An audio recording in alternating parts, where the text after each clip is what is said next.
Hi all, I am Manila. നമ്മുടെ കൂടെ ഇന്നുള്ളത് പൈത്തന്റെ പ്രൊഫഷണൽ ട്രെയിനർ ജിൻഡോ സാറാണ്. നമ്മുടെ കയ്യിൽ കുറെ കോമൺ പൈത്തൺ ഡൗട്ട്സുകൾ നമ്മുടെ കയ്യിലുണ്ട്.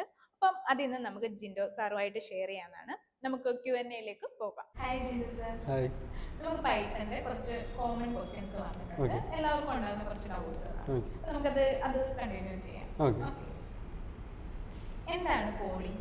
ഓക്കെ, സോ കോഡിംഗ് എന്ന് വെച്ച് കഴിഞ്ഞാൽ അതിനു മുമ്പ് നമ്മൾ രണ്ടുപേരും സംസാരിക്കുന്നില്ലേ? സോ നമ്മൾ എന്ത് മീഡിയം യൂസ് ചെയ്തിട്ടാണ്? ലാംഗ്വേജസ്. സോ നമുക്ക് രണ്ടുപേർക്കും കമ്മ്യൂണിക്കേറ്റ് ചെയ്യാൻ നമുക്കൊരു മീഡിയേറ്ററായിട്ട് ലാംഗ്വേജ് ഉണ്ട്. സോ അതുപോലെ തന്നെയാണ് കോഡിംഗ് എന്ന് വെച്ച് കഴിഞ്ഞാൽ നമ്മളും സിസ്റ്റവും തമ്മിൽ അല്ലെങ്കിൽ ഒരു കമ്പ്യൂട്ടറും തമ്മിൽ നമുക്ക് ഹ്യൂമൻസും കമ്പ്യൂട്ടറും തമ്മിൽ സംസാരിക്കാൻ വേണ്ടിയിട്ടാണ്. അതുപോലെ തന്നെ സംസാരിക്കാനും നമുക്ക് വേണ്ടുന്ന ജോലി അവരെ കൊണ്ട് ചെയ്യിപ്പിക്കാൻ വേണ്ടിയിട്ടുള്ളൊരു മീഡിയേറ്റർ അല്ലെങ്കിൽ ഒരു മീഡിയമാണ് കോഡിംഗ് എന്ന് പറയുന്നത്.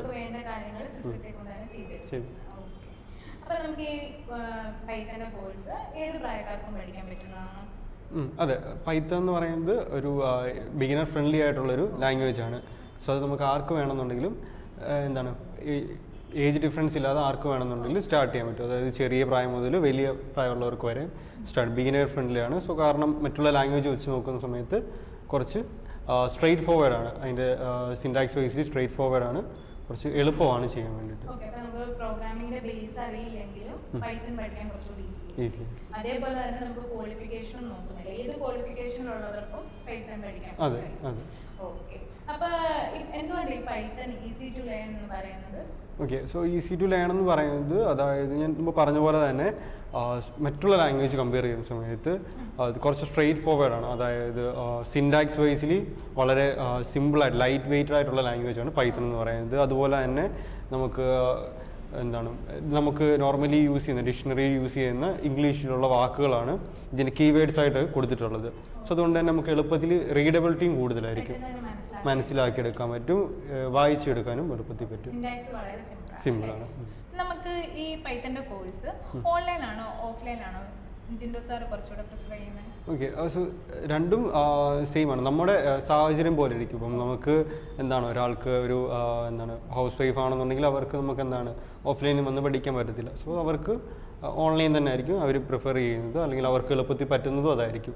സോ നമ്മുടെ സാഹചര്യം പോലെ ആയിരിക്കും നമ്മൾക്ക് ചെയ്യാൻ പറ്റുന്നത്. രണ്ടും ഓക്കെയാണ്. അപ്പം നമ്മുടെ മൈൻഡ് സെറ്റ് പോലെ ഇരിക്കും. നമുക്ക് പഠിക്കണമെന്നുണ്ടെങ്കിൽ എളുപ്പത്തിൽ പഠിച്ചെടുക്കാൻ പറ്റും. അതെ, സിസ്റ്റം ഒരു ഇന്റർനെറ്റ് കണക്ഷൻ.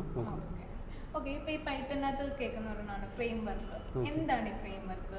അതിൻ്റെ യൂസേജ് എന്താ വരുന്നത്?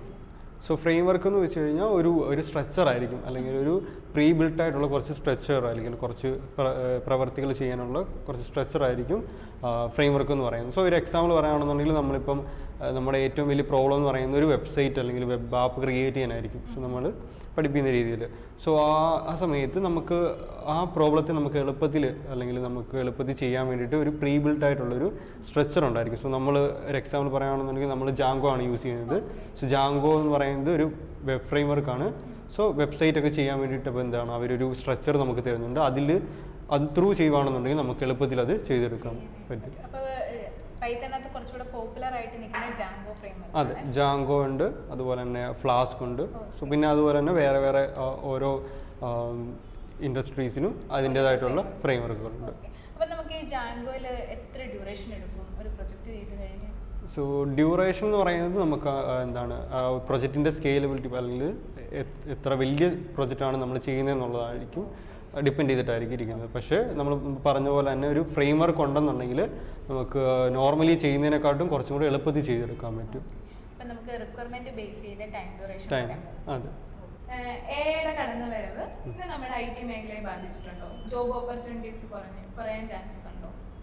സോ നമുക്ക് ഇപ്പം നമുക്ക് നോക്കിക്കഴിഞ്ഞാൽ അറിയാം, നമുക്ക് AI-ൻ്റെ റെവല്യൂഷൻ എത്തിക്കഴിഞ്ഞിട്ടുണ്ട്. സോ നമുക്കത് ഹ്യൂമൻസിനെ മൊത്തത്തിൽ റീപ്ലേസ് ചെയ്യാനുള്ളൊരു കൺസെപ്റ്റ് ഇതുവരെയായിട്ടും എത്തിയിട്ടില്ല. അതായത് നമുക്ക് ഒരു AI-ക്ക് ഹ്യൂമൻസിനെ പോലെ തിങ്ക് ചെയ്യാനോ അല്ലെങ്കിൽ അവരെ പോലെ പ്രവർത്തിച്ച് ചെയ്യാനോ അല്ലെങ്കിൽ ഗ്രൂപ്പായിട്ട് നിന്നിട്ട് ചെയ്യാനുള്ളൊരു കഴിവ് ഇതുവരെയായിട്ടും എത്തിയിട്ടില്ല. സോ ഫുള്ളി റീപ്ലേസ് ചെയ്യാനായിട്ടില്ല, പക്ഷെ നമ്മളത് അഡാപ്റ്റ് ചെയ്യേണ്ട ടൈം എത്തിക്കഴിഞ്ഞിട്ടുണ്ട്. സോ നമ്മൾ ചെയ്യേണ്ട പ്രവർത്തനങ്ങൾ അല്ലെങ്കിൽ നമ്മൾ ചെയ്യുന്ന വർക്കുകളിലെല്ലാം AI-നെ കൂടി ഇംപ്ലിമെൻറ്റ് ചെയ്യുകയാണെന്നുണ്ടെങ്കിൽ നമുക്കും കൂടെ എളുപ്പമായിരിക്കും, ഈസി ആയിട്ട് ചെയ്തെടുക്കും. പേടിക്കേണ്ടതില്ല, വരുന്നുണ്ട്. നമുക്ക് ഈ പൈത്തന്റെ റിസോഴ്സ് ഫൈൻഡ്സിനെയൊക്കെ നമ്മൾ എവിടുന്നാണ് കണ്ടുപിടിക്കുന്നത്? സോ റിസോഴ്സുകളെല്ലാം എവിടുന്നാണ് ഫൈൻഡ് ചെയ്തെടുക്കുന്നത്?